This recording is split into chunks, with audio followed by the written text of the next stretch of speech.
তোমরা কে কে আছো আমাদের মতো আইটি মজদুর, তারা ভালো করেই জানো শনি রবি ছাড়া হাতে গোনা কয়েকটা দিনই আমরা ছুটি পাই। তো তাই জন্য তার মধ্যেই নিজেদের ম্যানেজ করে নিজেদের খুশি আনন্দটা খুঁজে নিতে হয়। সেরকমই একটা দিন ছিল 14 ফেব্রুয়ারি, তার সঙ্গে ছিল ফ্রাইডে। তাই একটু তো ঘুরতে যেতেই হবে, যা হোক করে ম্যানেজ করে দুজনে মিলে রেডি সেডি হয়ে নিলাম।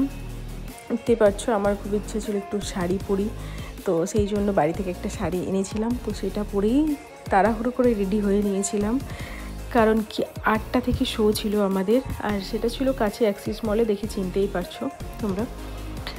বাট তার মধ্যেও আমাদের লেট হয়ে গেছে, কারণ কি অফিস থেকে এসে রেডি সেডি হতে যা লাগে টাইম, মেয়েদের তো একটু লাগেই টাইম জানো।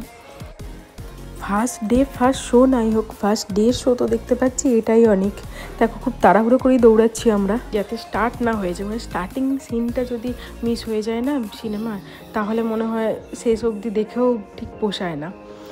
সেই জন্যই এই দেখো ঢুকে পড়েছি হলে, 1 নম্বর হলে পড়েছিল আমাদের। দেখো আমাকে ডেকেই চলেছে, বাট ওর মতো কি আমি তাড়াতাড়ি হাঁটতে পারি সেটা তো বোঝা উচিত।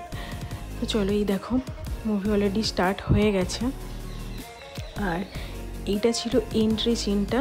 ভিকি কৌশলের অভিনয় মারাত্মক ছিল, আর মুভিটাও বেশ ঠিকঠাকই ছিল, বোর ফিল করিনি। অ্যাকশানগুলো সব কিছু বেশ ভালোই সাজানো গোছানো লেগেছে আমাদের। তোমরাও দেখে আসতে পারো, তোমাদের কেমন লাগলো জানিও দেখার পর। তো সেদিনকে খুব একটা ভিড়, ফার্স্ট ডে হলেও খুব একটা ভিড় ছিল না, জানি না অত রাত্রে বলে মেবি।